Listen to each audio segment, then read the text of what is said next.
अब हाम्रो आँखा फुरफुराउँदाखेरि चाहिँ के हुन्छ त?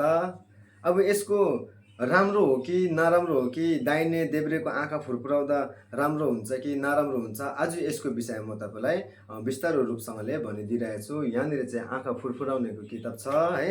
अनि म तपाईँलाई यसको विषयमा तपाईँलाई बिस्तारो रूपसँगले भनिरहेको छु। पहिला म तपाईँलाई राइट आँखाको फुरफुराउनेको म तपाईँलाई सिधै म तपाईँलाई भन्दैछु। भिडियोलाई लामो नबनाइकन तपाईँलाई एकदमै छोटकटीमा मैले लगाइदिएको छु। राम्रोसँगले सुनिदिनु होला है, अनि पछाडि बुझ्नुहुन्छ। अनि पहिला राइट आँखाको माथिल्लो भागमा तपाईँले यो माथि सिधासिधी फुरफुरायो भने चाहिँ के हुन्छ भन्दाखेरि चाहिँ जेनर होङ भनेर भन्नुहुन्छ।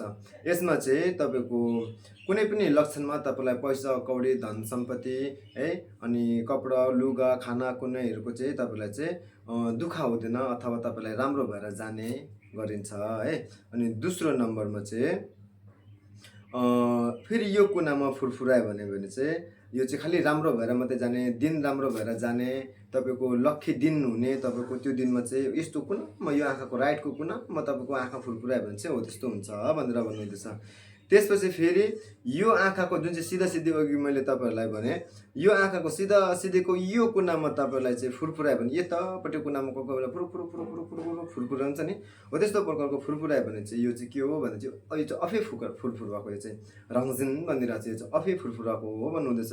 अनि फेरि यो कुनाको यो तलपट्टि आँखामा फुरफुरायो भने यो तलको कुनापट्टि फुरफुरायो भने चाहिँ अनि ध्यानडुप भनेछ, अनि सोचेको कुराहरू पूर्ति हुने भनेर भनेछ।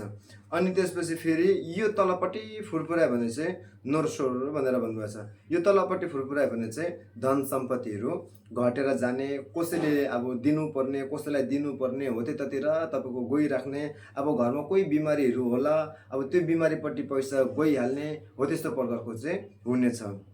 अनि त्यसपछि यो आँखाको यो तलपट्टि फुरफुरायो भने चाहिँ यो आँखाको सिधासिधी फुरफुरायो भने चाहिँ ठुप्प द खाचु जा भन्दछ।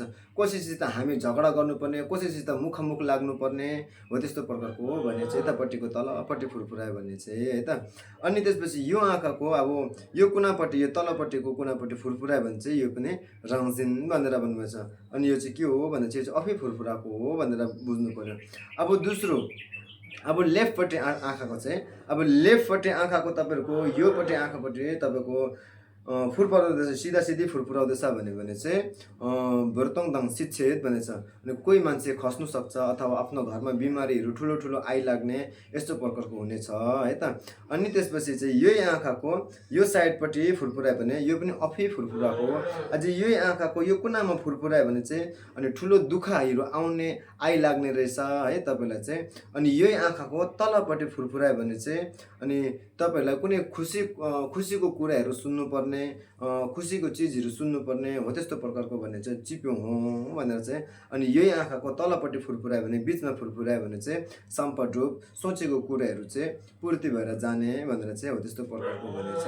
अनि फेरि यही आँखाको यो कुनापट्टि फुरफुरायो भने चाहिँ अनि जेनर हो भनेर चाहिँ। अनि यसमा चाहिँ धन सम्पत्ति बढेर जाने हो त्यस्तो भनेर चाहिँ भनिएको छ। यहाँनिर तपाईँलाई चाहिँ एकदमै स्पष्ट रूपसँगले भन्दैछु। अनि यो आँखा र यो आँखा दुईपट्टि नै अनि फुरफुरायो भने चाहिँ दुईपट्टि नै फुरफुरायो भने चाहिँ आज तपाईँको दिन चाहिँ धेरै लक्की दिन मानिएको रहेछ यहाँनिर चाहिँ है। अनि तपाईँहरूलाई यो भिडियो कस्तो लाग्यो होला, यो भिडियोमा चाहिँ अथवा यहाँनिर चाहिँ जे लेखिएको छ मैले तपाईँलाई त्यो भनिदिएको हो। लेखेको अनुसार मैले कुनै पनि मेरो एउटा आइडिया जो मान्छेले टेक्निक लगाउने हो त्यस्तो लगाउने गर्छ त्यस्तोमा चाहिँ केही पनि छैन। यहाँ जे लेखेको छ यहाँ मैले तपाईँलाई त्यही बताइदिएको छु है। लस्सु ल फेकुल्जिटा सिधीले।